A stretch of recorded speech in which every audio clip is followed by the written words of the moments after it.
Bonjour Olivier, Bonjour. je suis ravi de faire cette rencontre avec toi sur la dimension de la conscience qui arrive le 31 janvier au Théâtre Alhambra, Mhm. qui est déjà malheureusement, reste quoi 10 places, c'est ce que tu m'as Ouais, c'est dit. quasi complet déjà. Ouais. Donc tu l'as co-créé avec Evelyne Joss et, euh, et donc comme tu parles de la dimension de la conscience, je me suis dit mais moi j'adore, c'est moi je suis dans le magazine, c'est le Wisdom de la conscience.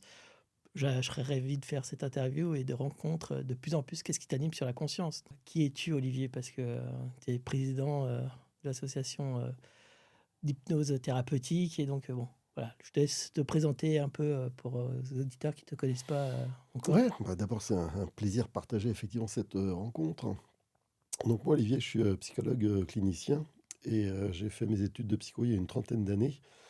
Et à l'époque, on parlait assez peu d'hypnose et j'ai eu la chance de rencontrer un médecin qui s'appelait Jean Godin et qui était le pionnier de l'hypnose ericksonienne en France. C'est lui qui a fait les premières formations à l'hypnose ericksonienne en France. Et ça a fait toute ma carrière. Donc j'ai un cabinet de psychologue en privé, je suis à Fontainebleau en Seine-et-Marne. Et puis à côté de ça, au décès de Jean Godin, mon maître est décédé il y a une vingtaine d'années. J'ai hérité de l'école qu'il avait créée, qui est donc cette école que tu as citée, l'Association française de nouvelle hypnose. Et donc depuis 20 ans, je fais des formations pour tous les confrères professionnels de santé. Et c'est comme ça que j'en suis venu rencontrer Evelyne Joss, qui est elle une psychologue belge qui vit maintenant en France. Et donc, c'est avec Evelyne qu'on a monté ce congrès sur les dimensions de la conscience, qui effectivement aura lieu à Paris, au théâtre l'Alhambra, donc le 31 janvier, le samedi. Et pour notre grande satisfaction, ça a été complet en 3 mois. Donc, je crois qu'à l'heure où on parle, il reste 10 places peut-être à vendre. Mais aussi la possibilité de suivre en visio. Il va y avoir un streaming d'organisé. Donc, pour les gens qui regretteraient de ne pas pouvoir être dans la salle, ils peuvent quand même écouter nos conférenciers en direct.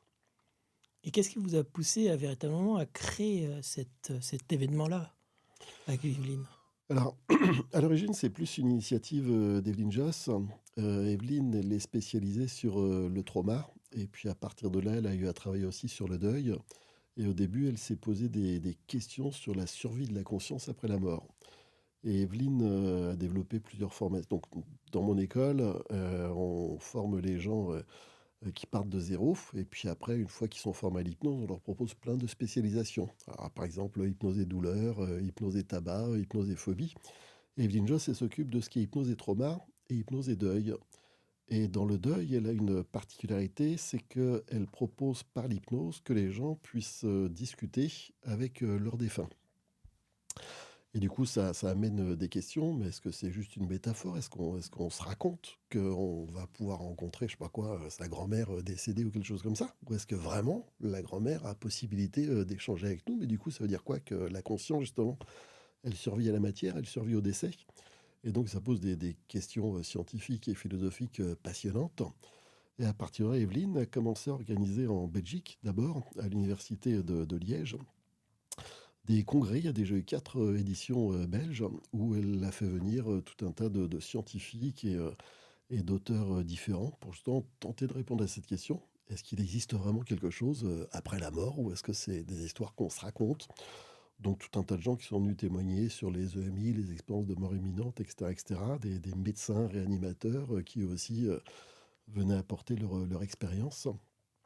Et puis ça a eu lieu donc tous les 2 ans pendant 8 ans, donc 4 fois de suite en Belgique.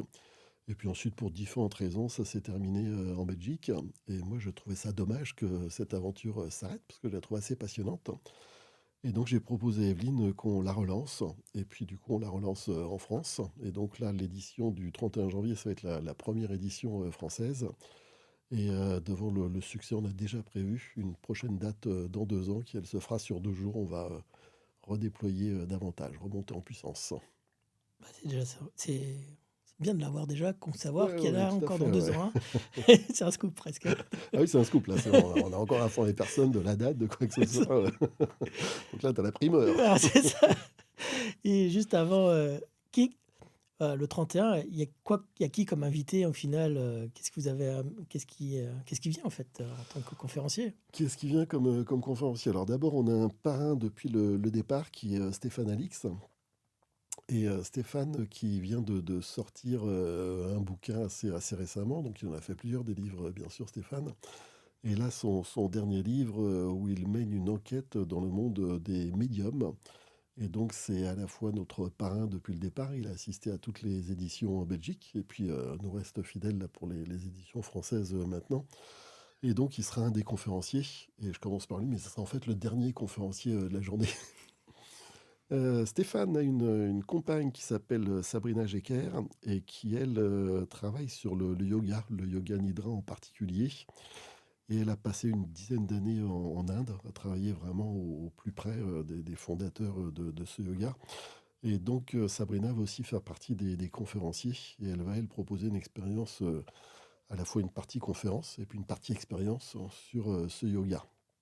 Donc Stéphane, comme je le disais, lui va parler de son dernier bouquin, cette enquête sur les médiums. Et après, si je reprends dans l'ordre, on va commencer la journée avec Philippe Guillemont, qui est donc lui aussi un auteur bien connu. On n'a que des auteurs importants. Et Philippe Guillemont, alors il n'est pas toujours simple à comprendre et à suivre dans sa pensée, mais va nous présenter ce qu'il appelle les 6 dimensions de la conscience. Et son idée, donc on est dans le quantique, hein, c'est que finalement nos pensées, notre conscience pourrait avoir une influence sur l'avenir et que la façon dont on se projette dans l'avenir peut aussi avoir une influence par rétrocausalité sur notre présent. Donc on est vraiment dans des pensées quantiques dont Philippe est le spécialiste. Après Philippe Guillemot, on a Patrice Van Hersel. Et Patrice, donc lui est journaliste aussi, hein, Stéphane Alix est journaliste, Patrice est journaliste. Et Patrice, lui, vient de refaire un bouquin sur l'intelligence des plantes et l'intelligence des animaux. Et par d'autres rencontres, il nous raconte des choses assez passionnantes. Par exemple, on découvre que les plantes seraient capables de diriger des robots. Et l'exemple qui est donné par un autre auteur avec qui Patrice converse, c'est que par exemple, les plantes, elles aiment bien la lumière, et que si on les pose sur des petits robots, par la force de leur pensée, elles arriveraient à déplacer le robot pour que le robot transporte la plante jusqu'au soleil, là où elle se sent mieux, etc., etc. Et puis aussi l'intelligence des animaux, où des expériences ont été menées qui montrent par exemple que les chiens sont capables de savoir précisément à quel moment leur maître quitte le bureau et commence à se mettre en route pour rentrer à la maison, en mettant des caméras là où il y a le chien, etc., des caméras au bureau et patati et patata. Et dans le prolongement, Patrice, il a été interrogé les peuples primitifs qui sont restés en contact avec la nature pour vraiment être dans cette idée de il y a une intelligence de nature chez les plantes, chez les animaux, chez les peuples primitifs. Et il pense que cette forme d'intelligence, elle pourrait nous rendre beaucoup plus intelligents finalement. Et donc prône pour une espèce de retour à la nature et quasi de retour au primitif. Et on a un cinquième et dernier intervenant qui sera Laurent Gounel. Donc Laurent Gounel, c'est un des auteurs français les plus diffusés au monde aujourd'hui. Un de ses derniers bouquins, c'est Intuitio. Et donc Laurent, lui, va présenter précisément sur l'intuition. Comment est-ce que les grands créateurs se sont appuyés sur leur intuition et comment est-ce que tous, on est bien sûr dotés d'intuition et comment est-ce qu'on peut développer cette capacité. Là aussi, il proposera des expériences immersives autour de tester notre intuition tous ensemble. Ça va être une journée passionnante. Je pense bien. Et j'oublie, Ah ça c'est oui, la journée, mais j'oublie qu'il y a la soirée. ah oui. Et donc pour la soirée, c'est Geoffrey Seco. Et Geoffrey, lui, il a développé une spécialité qui est les concerts sous hypnose. Et donc effectivement, bah, la journée va devoir se terminer vers 17h30 pour qu'après lui ait le temps de s'installer. Et donc ensuite, on fera un temps de dédicace, un temps d'échange avec tous nos intervenants. Et à 20h30, il y a le concert, donc sous hypnose, qui aura lieu, qui dure à peu près 1h30. Donc voilà, Geoffrey en quelque sorte notre 6e intervenant. Ouais. Et pas les moindres, parce que quand même, partir en écoutant de la musique et sous hypnose, on amène aussi dans une autre Ouais, dimension tout à de fait. Là conscience. aussi, c'est des états de conscience modifiés, bien sûr. Donc, je sais que c'est assez fort comme expérience, donc hâte de pouvoir vivre ça samedi soir. Et en fait, je voudrais revenir un peu plus maintenant sur le mot conscience, parce Mhm. que c'est... pour toi, qu'est-ce qu'est la conscience au final? Comment tu la représentes pour toi? Hum, La conscience, c'est vraiment un vaste champ philosophique et psychologique. À titre personnel, je suis plutôt matérialiste. Et la conscience, pour moi, c'est l'ensemble de ce que notre cerveau va pouvoir analyser de nos perceptions Et comment est-ce qu'on va se construire petit à petit à travers nos lectures, à travers nos rencontres, à travers notre éducation. Et la conscience, ça va être le grand chef d'orchestre de ce qui me met en relation avec le monde et avec les autres. Ça, c'est ma vision de matérialiste. Donc, je fais partie des gens qui ne croient pas aux vies antérieures, par exemple, et qui pensent qu'une fois que notre matière se désorganise à notre décès, il ne reste rien. Mais ce qui est passionnant, c'est que j'échange avec Evelyne qui pense, elle, plutôt l'inverse. Et Evelyne n'est pas matérialiste, Evelyne, elle est plus dans l'énergie. Et donc, elle pense qu'une fois qu'on a disparu, il reste quelque chose. Et c'est ça qui était passionnant dans les congrès précédents, c'est de voir effectivement comment est-ce que les idées, sans s'opposer, peuvent se compléter. Et pour tous les gens qui sont dans l'énergie, eux, ils considèrent plutôt que notre conscience, elle serait comme un espèce de système de perception d'ondes. Et donc, eux considèrent que la conscience, elle survit à notre mort parce que ça serait un petit peu comme des ondes Wi-Fi, notre conscience qui se balade dans l'univers. Et notre cerveau et mon corps humain, ça serait juste ce qui va permettre à un moment donné, comme un appareil, de capter ces ondes Wi-Fi qui se baladent. Et c'est pour ça qu'une fois que, dans ces croyances-là, dans ces conceptions-là, une fois que je suis mort, ma conscience, ça disparaît pas parce qu'elle redevient des ondes libres qui peuvent éventuellement être captées par d'autres processus que mon cerveau d'être vivant le permettait quand j'étais vivant. Et donc, comment on peut faire le lien entre les deux, entre le matérialiste et celui qui est plus dans l'énergie? Est-ce qu'il n'y a pas un lien, un pont entre les deux qu'on peut faire? Les deux conceptions ont plutôt tendance à s'opposer et les gens ont plutôt tendance à s'engueuler. Mais Euh, avec Evelyne, vous vous engueulez pas non, trop, on quoi. s'engueule pas, on s'engueule pas, on s'engueule pas. Alors effectivement, hein, l'hypnose, on en reparlera peut-être plus tard, mais Milton Erickson a été quelqu'un de très créatif et il a inspiré beaucoup d'autres thérapies. Pourquoi je parle de ça? Parce qu'une des thérapies qui l'a inspiré, c'est ce qu'on appelle les thérapies brèves orientées solutions. Et les thérapies brèves orientées solutions, elles sont venues en opposition avec la psychanalyse, mais sans justement vouloir s'y opposer. Et ils ont développé un concept que je trouve super intéressant. Ils disent une nouvelle vérité n'annule pas les vérités précédentes. Et du coup, dans l'histoire de nos sciences, c'est ça, on va passer par des conceptions diverses et variées qui vont même parfois sembler s'opposer aux précédentes. Et pour autant, il n'y a pas qu'une seule vérité. C'est un petit peu comme en philosophie. La philosophie a aussi été pour moi une source d'inspiration importante. Et la première question que posent les philosophes, c'est pourquoi est-ce qu'on s'appelle philosophe? C'est-à-dire ami de la sagesse plutôt que sage. Et il nous explique très rapidement et facilement que précisément si on se dit sage, c'est qu'on pense avoir atteint la vérité suprême. Et que dès lors qu'on pense avoir atteint la vérité, ben, en tant qu'être humain, on a deux défauts. Le premier défaut, c'est qu'on arrête de chercher une vérité supplémentaire. Et puis, si on croit l'avoir atteint, on arrête de la chercher. Puis en plus, le deuxième défaut, c'est qu'une fois qu'on est persuadé de détenir la vérité, et on a tendance à vouloir l'imposer aux autres. Regarde ce qui se passe au niveau des guerres de religion, au nom de l'amour de Dieu. Le mien, c'est le vrai. Bah, je suis prêt à faire des millions de morts, soi-disant au nom de l'amour. C'est quand même une conception un peu bizarre. Et donc moi, à titre personnel, je suis là-dedans, j'ai mes croyances, mais je ne sais pas si c'est la vérité. Et je ne me prive pas d'une vérité supérieure. C'est pour ça que j'adore discuter avec des gens qui ne pensent pas comme moi, comme Evelyne par exemple. Et même si je disais je ne crois pas aux vies antérieures, dans mon école, j'ai intégré des gens comme Catherine Romanoff, qui eux font des formations sur les vies antérieures, sur l'hypnose régressive, etc. Donc voilà, j'ai mes croyances, mais ce ne sont que des croyances, et d'autres ont d'autres croyances. Et je respecte les croyances de chacun, et c'est au contraire de ces échanges que chacun continue de grandir. Sans ça, on a nos idées, et puis on reste dans son petit coin avec ses idées sans évoluer. C'est ça que, avec tous mes différentes interviews que j'ai pu faire avec plein de personnes différentes, j'ai toujours remarqué comme quoi, en fait, chacun va avoir sa propre définition de la Mhm, conscience. Mais c'est ça la beauté, parce que comme tu dis, moi je dis, la conscience est faite de notre histoire du passé, dans notre. Après, moi j'amène aussi la mémoire mhm. transgénérationnelle. Euh, c'est un tout, en fait, la conscience, c'est ce moment télé, et que d'un coup, on va pouvoir évoluer aussi sur une autre conscience, parce que d'un coup, moi j'appelle le jeton qui tombe, et d'un coup, ça fait tilt, et on peut changer de paradigme, on peut changer de palier. Et donc, pour moi, donc la conscience, c'est vraiment extérieur à nous, et qui est d'un coup, nous, on a un poste de radio qui va recevoir l'information. Mais si on prend en plus ce côté matérialiste, où elle se situe? Est-ce que c'est comme plus une partie du cerveau? Est-ce que parce qu'il y en a qui disent que les neuros, ils disent qu'il peut y avoir une partie du cerveau qui détienne la conscience. Est-ce que tu as un point de vue aussi de ce côté-là ou pas du tout?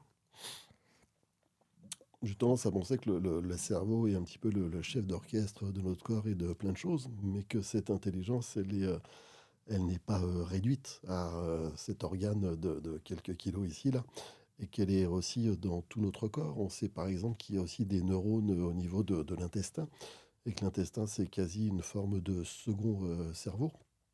Et en fait, tout notre corps, je suis persuadé d'avoir un peu d'intelligence dans les pieds, tout notre corps va être source d'informations, source d'études, source d'analyse de tout un tas de choses, et un petit peu comme un animal où on continue à sentir tout un tas de trucs sans avoir conscience de ce qu'on sent.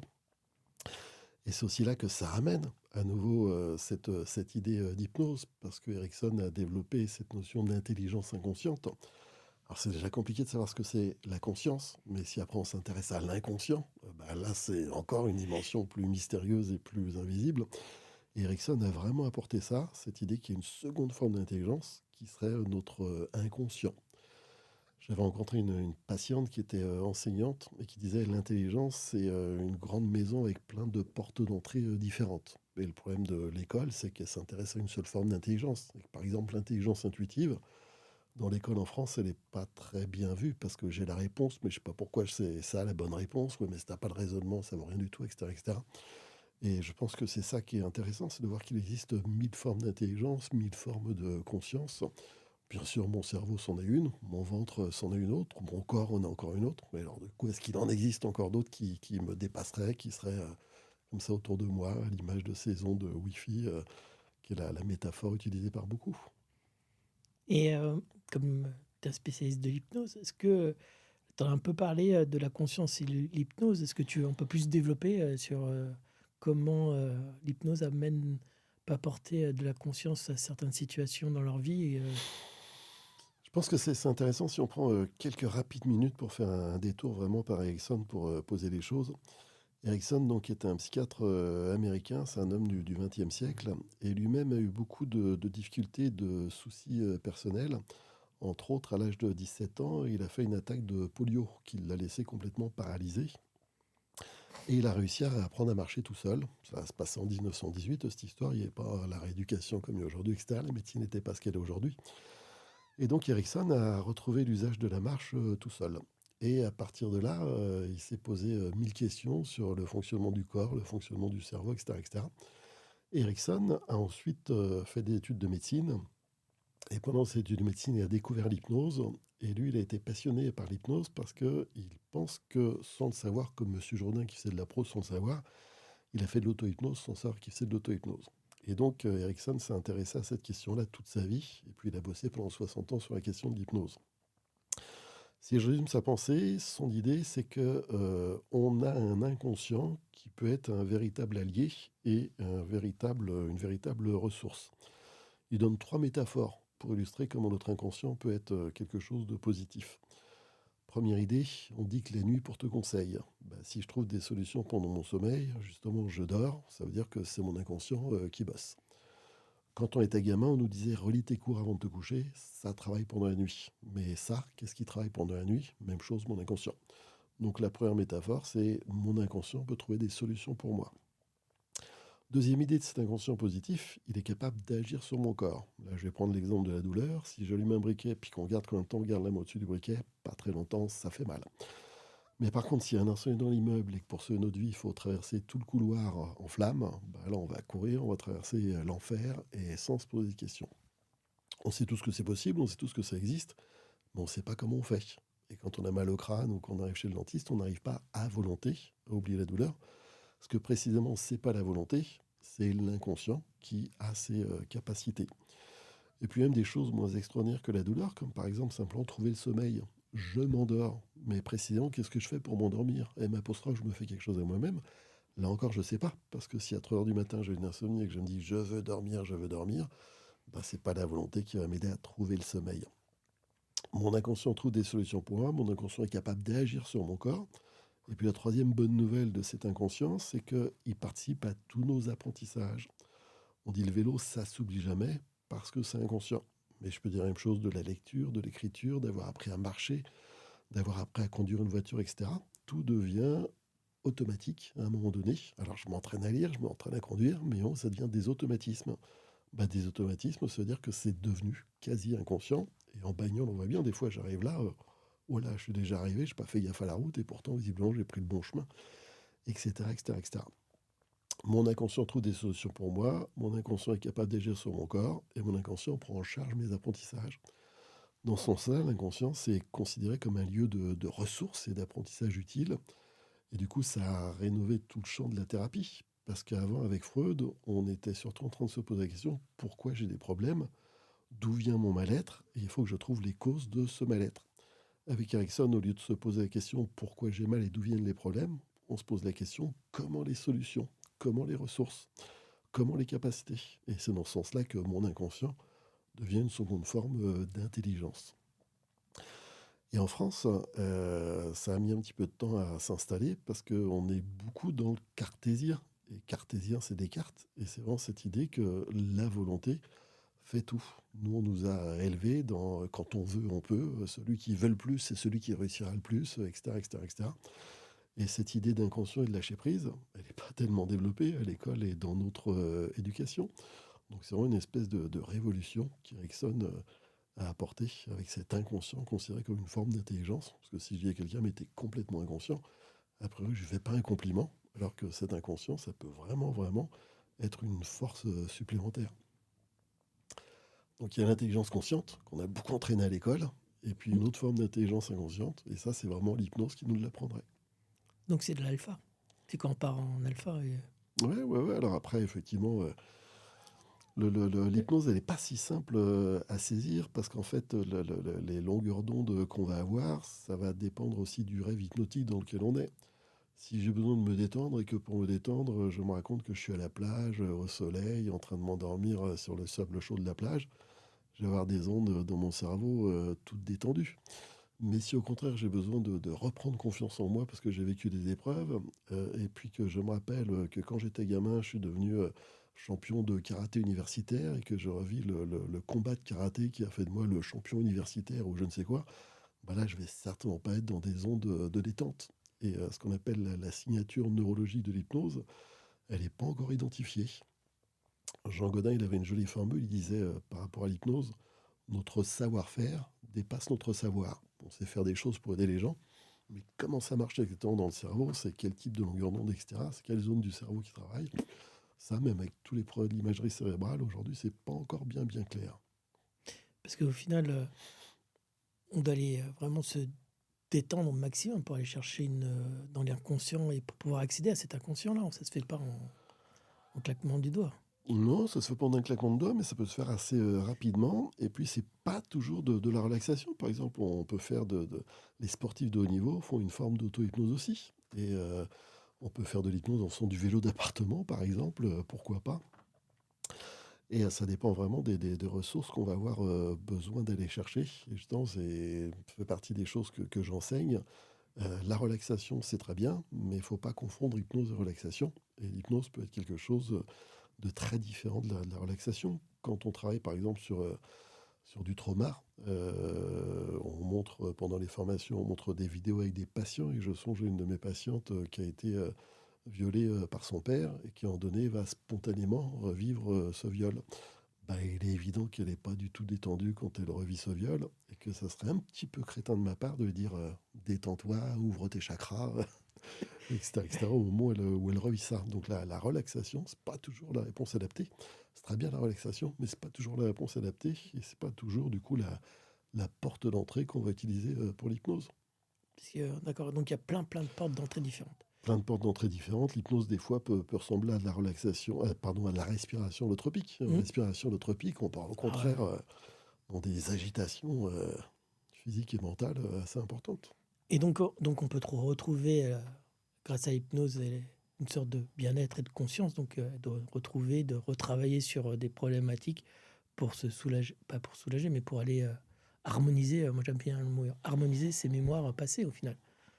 Ouais, alors pas forcément harmoniser les mémoires passées, ça pourrait être une partie du travail si j'ai effectivement des difficultés dans le passé à dépasser, justement.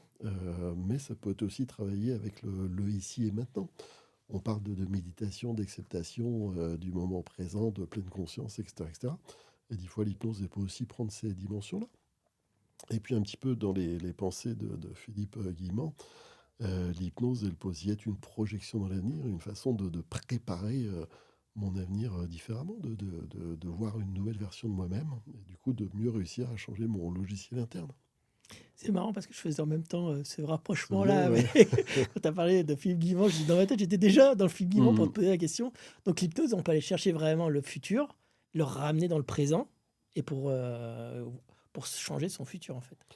C'est, Tout à fait, ouais. Alors je prends un exemple concret. Je rencontre beaucoup de gens qui sont intéressés par l'hypnose pour travailler sur leur addiction. Et la plus courante et la plus banale, c'est quand même l'histoire du tabac. Et au passage, je reprends les trois métaphores de tout à l'heure, parce que moi, Olivier, il se trouve que j'ai jamais fumé. Ce qui fait que quand un fumeur vient me voir pour arrêter de fumer, c'est pas moi qui vais lui apporter la solution sur un plateau, parce que je sais pas comment on fait pour arrêter de fumer, j'ai jamais commencé. Puis je fais souvent la blague de dire ça embêterait de commencer pour savoir comment on fait pour arrêter quand même. Mais justement, mon boulot de psychologue, c'est pas d'apporter des solutions toutes faites aux patients, parce que moi, je sais pas ce qui est bon pour eux. Est-ce qu'il faut qu'ils divorcent? Est-ce qu'il faut qu'ils restent avec la même personne? Est-ce qu'il faut qu'ils arrêtent ci, ils arrêtent ça? J'en sais rien. Et donc, en tout cas, c'est pas moi qui leur explique comment on fait pour arrêter de fumer. Mais mon boulot, c'est de stimuler leur inconscient, parce que si on se rappelle ce que je disais tout à l'heure, l'inconscient va trouver des solutions pour nous. Et donc, le fumeur, bah, son inconscient va trouver des solutions pour que dans sa vie à lui, il puisse arrêter sa relation au tabac. Puis on a dit, votre inconscient va agir sur votre corps. Bah, ça tombe bien, le tabac, c'est une drogue, c'est une addiction, etc. Donc il faut aussi que son inconscient puisse agir sur certaines zones de son cerveau pour l'aider à soulager les effets secondaires du sevrage de l'arrêt. Et puis troisième image, l'inconscient participe à tous nos apprentissages. J'ai une patiente, elle a commencé à fumer à 11 ans avec son père. Elle dit, bon, c'est pas bien, mais c'était comme ça à l'époque. Et puis aujourd'hui, elle a 50 ans. Et donc ça fait 40 ans de tabac quasiment.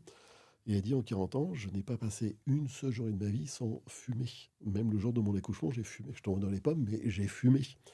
Et donc elle dit ce qui fait que une vie d'adulte non fumeur, je ne sais pas ce que c'est. Parce que la dernière fois que j'étais non fumeur, j'avais 10 ans. Et donc vie d'adulte non fumeur, je ne sais pas ce que c'est. Et ce qui fait que si ça marche, votre truc là pour être fumé, ça va vraiment me faire bizarre. Et elle, je lui explique que précisément, elle doit apprendre qu'est-ce que c'est qu'une vie d'adulte non fumeur. Qu'est-ce que c'est que passer une journée sans cigarette. Qu'est-ce que c'est que faire une pause au boulot sans clope. Qu'est-ce que c'est que prendre un café sans clope, etc. C'est quoi une vie sans cigarette? Et que pour elle, ça va être un apprentissage, mais que ça tombe bien parce que son inconscient va précisément l'aider à prendre en charge tout un tas de nouveaux apprentissages. Et donc, c'est une nouvelle vie d'adulte non fumeur. Et donc, cette métaphore par rapport au tabac, votre inconscient trouve des solutions, votre inconscient agit sur votre corps, votre inconscient va prendre en charge de nouvelles façons d'être, et se prête finalement à toutes les situations. Je veux sortir de la dépression, je veux prendre confiance en moi, je suis phobique, je veux arrêter d'être phobique, je veux trouver, je sais pas quoi, l'orgasme parce que je connais pas l'orgasme, etc. Chaque personne vient pour avoir un nouvel état. Il va obtenir quelque chose qu'il n'a pas réussi à obtenir tout seul. Sans ça, il ne serait pas venu me voir. Et finalement, c'est pas moi qui fais pour lui. Moi, mon boulot, c'est de le mettre en lien avec lui-même, avec les ressources qu'il a à l'intérieur de lui. Erickson disait, vous savez, mais vous savez pas que vous savez. Et donc, à partir de là, après, c'est des conceptions différentes qui tiennent presque plus au thérapeute. Ma femme, elle est thérapeute aussi, elle est sur Annecy. Et Angélique, elle travaille beaucoup sur le transgénérationnel. Elle va aller chercher dans le passé aussi des choses, etc. Là où moi, je suis plus tourné vers l'avenir. Vous en êtes où aujourd'hui? Et vous voulez quoi? Comment vous voulez être demain? Vous voulez être non-fumeur? Vous voulez prendre confiance en vous? Vous voulez être plus gai, être plus... ok, on part d'où? Et on veut arriver où? Et comment est-ce qu'on va faire ce chemin-là? Et je ne fais pas systématiquement le détour par le passé. Angélique, elle va faire plus facilement ce détour par le passé pour voir c'est quoi les sacs à dos qu'on traîne, les héritages qu'on traîne et de quoi on peut avoir à se libérer. oui. Et les deux fonctionnent. Et c'est un petit peu comme avec Evelyn Joss. On ne travaille pas de la même façon. On dit même des fois des choses qui ont l'air opposées. Et pourtant, ce que fait Evelyne ou Angélique, c'est génial et ça marche. Et ce que je fais en toute modestie, j'espère que ça marche aussi. Mais de toute façon, moi, je pense que les deux, c'est pour le même point. C'est pour le Ouais, bien-être, c'est tout à pour la fait. personne, en fait. On est au service, quand on est thérapeute, on est au service de la personne. Mm, mm, mm. C'est savoir écouter ce qu'il a vraiment besoin. Pas de vouloir absolument, nous, avec notre mental, vouloir ce que l'autre veut. Ouais, tout à fait. C'est dans l'écoute. Le thérapeute, c'est savoir écouter avant toute chose.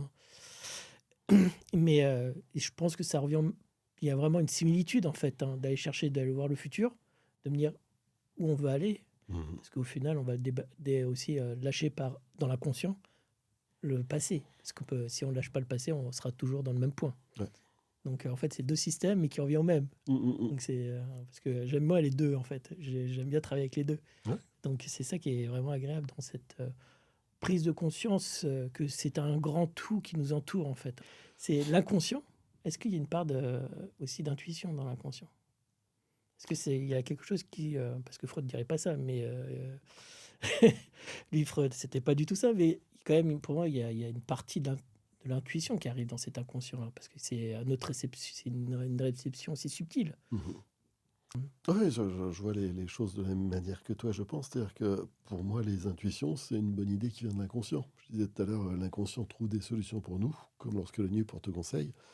Mais la nuit, j'ai pas un stylo et un papier dans la main et j'ai pas toute une réflexion qui est en train de se faire. On peut supposer que peut-être mon inconscient réfléchit et qu'il me donne juste la réponse au matin. Mais en tout cas, voilà, les intuitions, ça sera une bonne idée qui vient directement de l'inconscient et qui rejoint peut-être cette intelligence aussi animale dont on parlait tout à l'heure. Et je pense effectivement que c'est une bonne idée d'écouter ses intuitions et que bien souvent, quand on n'a pas écouté ses intuitions, on peut le regretter après. J'aurais dû me faire confiance. Combien de fois des gens sont arrivés à ce constat-là? J'aurais dû m'écouter, j'aurais dû me faire confiance. Tout à fait. Après, c'est Jung qui note ses rêves pour qui nous permettent aussi de savoir ce que notre inconscient veut nous apprendre. C'est un vaste sujet, tout ça. Hein. On peut parler pendant longtemps de tout ça. C'est passionnant à chaque On peut fois. en parler des gens entiers, tout à fait. Ouais.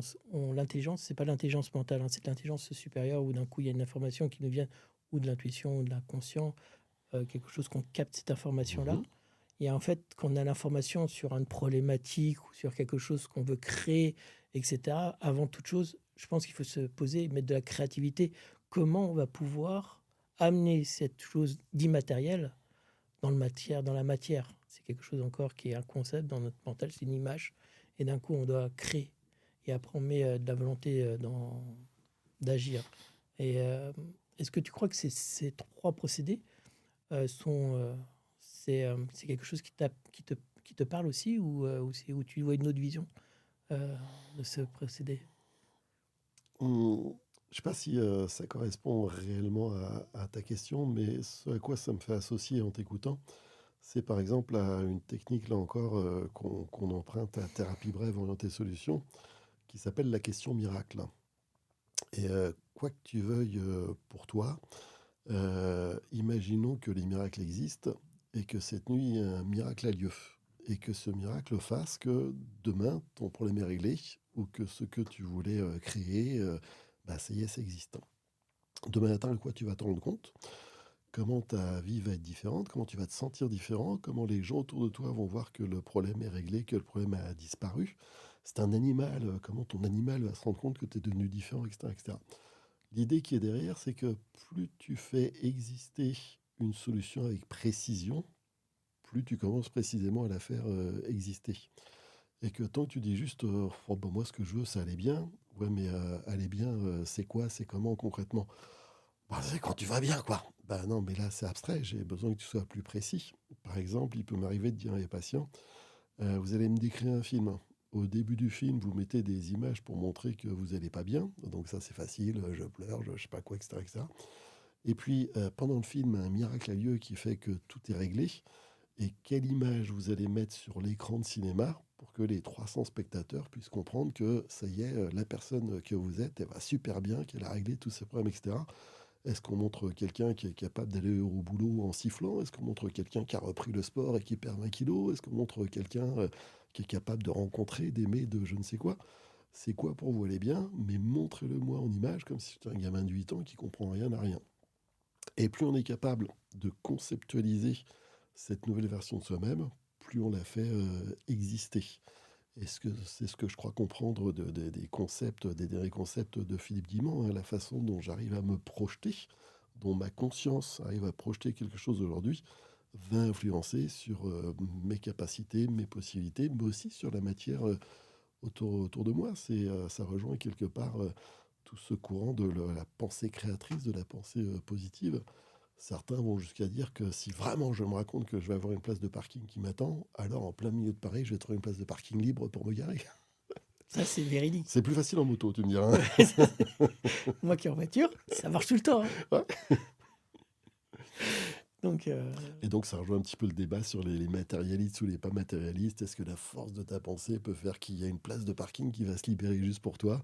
Certains vont dire c'est n'importe quoi, t'as fermé la moquette. Et d'autres vont dire bah oui, bien sûr, c'est la pensée créatrice. ouais. Ah, ça, c'est chacun, oui. Mais Ouais, bon, quand on le pratique, on voit que ça fonctionne. ouais, ouais. Mais donc, c'est comment aussi on se place par rapport face à l'émotion d'une situation qui va permettre d'avoir ce chemin-là ou un autre chemin. Dans tout ce même dans la pensée créative, etc. Même, donc, ce que j'entends, c'est au début, on se perçoit un peu dans tristesse, colère, etc. Mais en fait, c'est si on ne s'associe plus à cette Mhm. émotion, on a un nouveau chemin qui s'ouvre à nous, plus facile ou pas moins facile. De toute façon, il n'y a pas de chemin plus facile ou moins facile, hein. Il y a un chemin. Donc c'est ça en fait aussi, il y a une histoire d'émotion dans tout ça. Une histoire d'émotion, une histoire d'orientation d'esprit. Je pense que quelqu'un qui se définit comme positif, il va être en permanence à la recherche de solutions.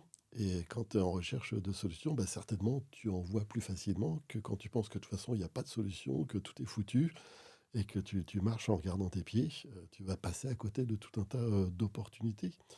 Donc, aussi bête que de dire un verre à moitié plein, un verre à moitié vide, je pense que ça fait une espèce de teinte qu'on a une paire de lunettes roses ou une paire de lunettes noires. Et qu'en fait, cette couleur de la paire de lunettes qu'on a choisie, bah, on va finir par se confirmer nos croyances. Celui qui pense que tout va foirer, bah, développe certainement un talent pour tout faire foirer. Celui qui pense qu'au contraire, il y a une solution, développe certainement un talent pour trouver le petit trou de souris dans lequel ça passe. Mais donc là, moi je reviens au côté transgénérationnel Ouais. maintenant, parce que est-ce que ces émotions-là, quand on n'arrive pas on est toujours dans le même buté dans une obtus, j'arriverai jamais, ou des choses comme ça, Mhm. est-ce que c'est pas plutôt aussi une histoire du passé qui nous a amené et on s'identifie à ça, donc cette mémoire, donc il va être l'émotion qui va être assimilée d'un coup. Après, là, je commence à rentrer dans l'ego, parce qu'on ne peut pas parler de ces trois lettres-là, mais sans lui Et d'un coup, l'ego s'assimile avec cette mémoire, donc il va réagir de cette façon-là. En fait, pour moi, le but de l'ego, c'est d'arrêter de s'assimiler avec cette mémoire. Et avec toi, avec ton côté matérialiste, où tu places ce petit ego là? Ça amène à un vaste débat parce que ça amène même la notion de liberté. Oui, oui. Ah, de libre arbitre et tout Mais ça aussi. Oui, d'une oui, manière générale, bien évidemment qu'on est le résultat, qu'on est la combinaison d'une part d'inné et d'une part d'acquis. Tu vas avoir trois gamins, tes trois gamins, tu les élèves de la même manière, ils ont le même père, ils ont la même mère, et à l'évidence, ils vont pas avoir le même caractère. Et il y en a un qui sera toujours collé à tes basques parce qu'il a peur de tout, il s'éloigne jamais de 10 centimètres. Et puis un autre, c'est l'inverse, il te fait peur parce qu'il est toujours en train de grimper au des arbres, toujours en train d'expérimenter plein de trucs, tu sais jamais où il est parce qu'il s'est toujours barré, etc. Et pourtant, ils n'ont pas 20 ans d'écart entre eux, etc. Donc, bien évidemment, il suffit d'avoir plusieurs enfants pour se rendre compte qu'ils arrivent chacun avec leur petit caractère et puis leur rapport au monde et aux autres. Et donc ça serait la part génétique, ça serait la part innée de chacun. Mais après, il y a de l'acquis. On parlait du modèle tout à l'heure. Si tu es dans une famille très timide où on va jamais vers les autres, ça sera certainement plus difficile d'aller vers les autres toi-même en tant qu'adulte. Si par contre tu as grandi dans une famille très pleine d'allant, pleine de rencontres, où on est curieux de l'autre, où on parle avec tout le monde, etc., bah, ça sera certainement là aussi plus facile pour toi d'aller vers les autres.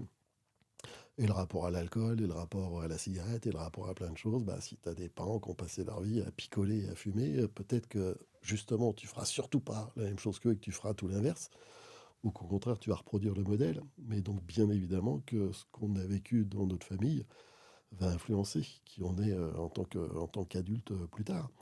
Et cette influence, elle peut aussi, bien évidemment, avec le transgénérationnel, un arrière-grand-père que tu n'as jamais connu peut avoir laissé une trace dans la famille par son histoire ou par son caractère ou je ne sais quoi.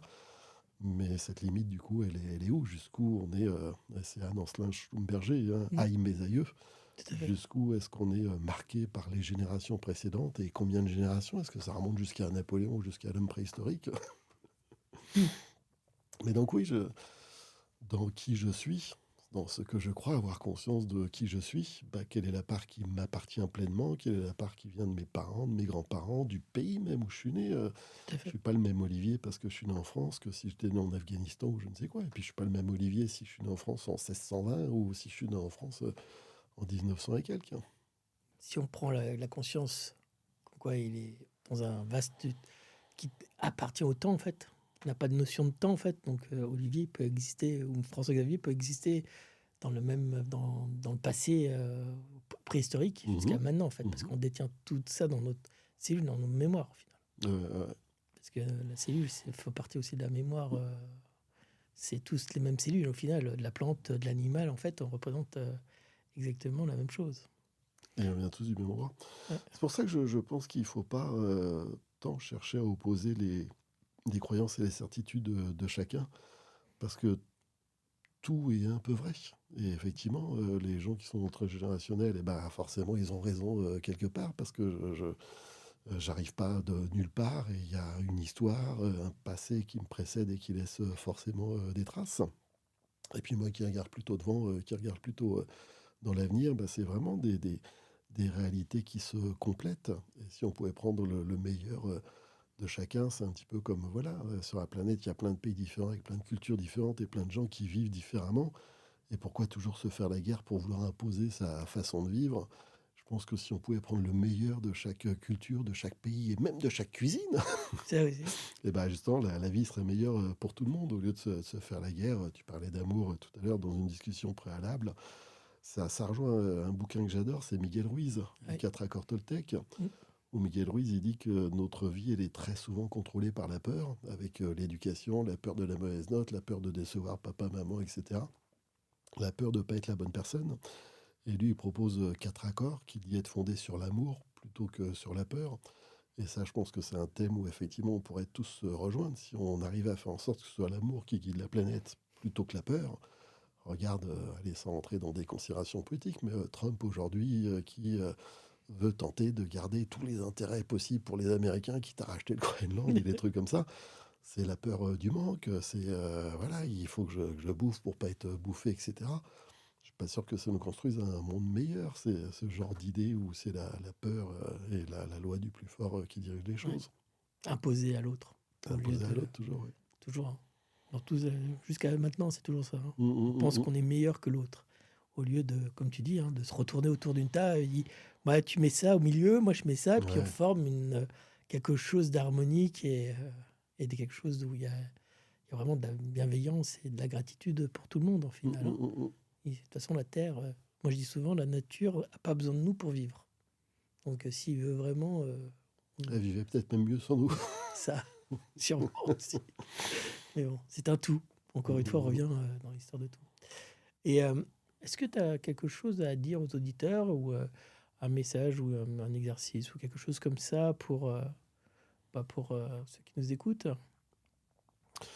L'exercice, il pourrait être dans le prolongement de ce que j'évoquais tout à l'heure. Parfois, j'ai des patients qui restent vraiment bloqués dans leur passé. Et j'aime bien utiliser la métaphore suivante, parce que la plupart du temps, moi je suis à Fontainebleau, donc petite ville, les gens viennent en voiture. Et je leur dis, j'imagine que vous êtes venus en voiture. Quand vous repartirez tout à l'heure, que vous reprendrez votre voiture, vous vérifierez quelque chose. C'est que logiquement, dans votre voiture, il y a un rétroviseur intérieur qui vous sert à jeter un coup d'œil derrière une fois de temps en temps si vous devez déboîter ou je ne sais quoi. Et puis, votre rétroviseur intérieur, j'imagine qu'il a une dimension d'à peu près 20 cm comme ça. Et normalement, dans votre voiture, il y a aussi un pare-brise. Un pare-brise qui sert plutôt à regarder devant la route, là où vous allez poser les roues, etc. Et je pense que votre pare-brise, logiquement, lui doit avoir une dimension qui approche plutôt les 2 mètres plutôt que les 20 cm. Et vous avez une façon curieuse de conduire votre vie, c'est que vous avez un rétroviseur pour regarder derrière qui fait 2 mètres et un pare-brise pour regarder devant qui fait 20 cm, parce que ça fait 10 fois que je vous vois et 10 fois que vous me parlez de votre enfance, de votre père qui, machin, bidule, vous a jamais dit je t'aime et que du coup vous pouvez, par exemple, vous étiez un enfant non désiré, que, etc., etc., etc. Et donc, on avance mieux dans la vie quand on regarde par le pare-brise que quand on regarde par le rétroviseur. Il m'arrive très souvent de dire, la vie c'est comme la voiture, on va là où on regarde. Si vous regardez le fossé trop longtemps, vous allez finir dans le fossé. Si vous regardez Moi, je fais de la moto et en moto, on apprend à anticiper l'obstacle, à regarder la sortie de l'obstacle, la sortie du virage pour prendre la bonne trajectoire. Et c'est vraiment, ça rejoint la psychologie positive, hein, quelque chose que je conseille. Regardez la meilleure version de vous-même. Et ça peut être un exercice d'auto-hypnose ou simplement, je vais fermer les yeux, rentrer dans une espèce de méditation. Et comme la question miracle tout à l'heure, visualiser la meilleure version de moi-même. Si je veux me voir en non-fumeur, ma journée de non-fumeur, comment je l'imagine. Si je veux me voir en quelqu'un qui a pris confiance en soi, comment est-ce que j'imagine ce quelqu'un qui a pris confiance en soi, etc. Mais le plus concrètement possible, comme je disais tout à l'heure. Et l'exercice, ça peut être, moi, Olivier, j'ai 55 ans maintenant. D'ailleurs, le 31 janvier, on fait fort quand même parce que c'est mon anniversaire. J'aurai 56 ans ce jour-là précisément. J'ai quand même 600 invités pour mon anniversaire. C'est pas C'est donné déjà à pas tout le mal. monde, hein. Mais donc, au-delà de ça, je veux imaginer une version d'Olivier à 80 ans qui serait un mec super sage, qui a compris plein de trucs de la vie, avec la philosophie, avec la psychologie, avec toutes ces études sur la conscience et l'inconscience, etc. Cet Olivier super sage, à 80 ans, comment je vais me le représenter? Puis tant qu'à faire, pour gagner un petit peu de temps, je vais aller à la rencontre de cet Olivier de 80 ans, parce qu'il a plein de trucs à m'apprendre pour me faire gagner du temps aujourd'hui. Et donc ça peut être un exercice d'hypnose, d'auto-hypnose, aller rencontrer la version de moi-même la plus évoluée possible, qu'aurait réussi, alors si j'ai un objectif précis, arrêter de fumer, prendre confiance en moi, etc. Mais ça peut être un exercice beaucoup plus global. Effectivement, toi, dans 30 ans, tu vas être qui avec tous les gens que tu auras interviewés, tout ce que tu auras appris, tous les bouquins que tu auras lus, etc.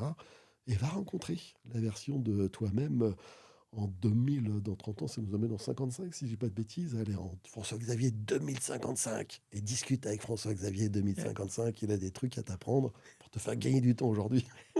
C'est génial comme exercice, hein. Ça donne envie de le faire. Ouais, mais c'est vraiment ça. Par exemple, dans mon domaine, il y a plein de gens qui viennent se former à l'hypnose et puis qui ont un petit peu de mal à se lancer, à ouvrir leur cabinet, etc. Et ça peut être un exercice que je leur propose. Tu vas aller à la rencontre de toi-même dans 10 ans, parce que dans 10 ans, ton cabinet, il marche super bien, tu as plein de patients, tu sais plus où les mettre, tu es connu et reconnu dans ta région, les médecins t'envoient du monde. Et donc, cette version de toi qui a super bien développé son cabinet, va prendre un café avec, un thé, ce que tu veux, et puis discuter un petit peu pour qu'il dise comment il a fait pour s'installer, prendre confiance en lui et réussir à avoir toute cette clientèle. Si le but du jeu, c'est d'en vivre aussi un petit peu financièrement. Et, je reviens un peu Mhm. à quelque chose parce que j'ai interviewé une femme dernièrement, Sarah, qui fait du théâtre authentique. Elle dit, elle fait un stage, la partie d'ombre et la partie lumière en eux. Donc, Mhm. le passé et le futur. Et les gens ont beaucoup plus de facilité à dire, à exprimer ce partie d'ombre ou les choses qui ne vont pas en eux que vraiment de voir cette partie lumineuse qui est en nous, en fait, hein. Ouais. Et je reviens à toi, c'est fou la manque, quelquefois il y a une manque de possibilité d'aller voir ce qui est bien, en fait. Et pas que le côté sombre, en fait, hein. Ça, il y a plein de choses qui se rejoignent. Je parlais des 4 accords Toltec avec Miguel Ruiz, je parlais d'Erickson. Et Erickson propose, alors il a proposé ça en 1950, hein, donc c'est pas tout neuf comme idée, hein, mais apparemment on n'a pas encore bien entendu, hein. En 1950, Erickson il propose ce qu'il appelle la pédagogie du stylo vert. C'est-à-dire quoi, pédagogie du stylo vert? Moi, Olivier, je suis nul en orthographe. Et quand j'étais petit et que je faisais des dictées, j'avais 0 à toutes mes dictées. Et quand le prof il me rendait ma dictée, il y avait 20 mots qui étaient soulignés en rouge. Et pour chaque mot souligné en rouge, je perdais un point. Et donc, voilà, ça faisait 0. Sauf qu'entre-temps, en grandissant, j'ai compris que les profs, c'est des gros feignants. Parce que s'ils étaient un peu courageux, au lieu de souligner 20 mots en rouge, ils auraient souligné en vert tous les mots que j'ai de juste. Parce que ma dictée qui fait 400 mots, ok, il y en a 20 qui sont faux, mais il y en a 380 qui sont justes quand même. Et ils pourraient peut-être prendre la peine de me dire, Olivier, dans ta dictée, tu as 380 mots justes. Bravo, bravo, bravo.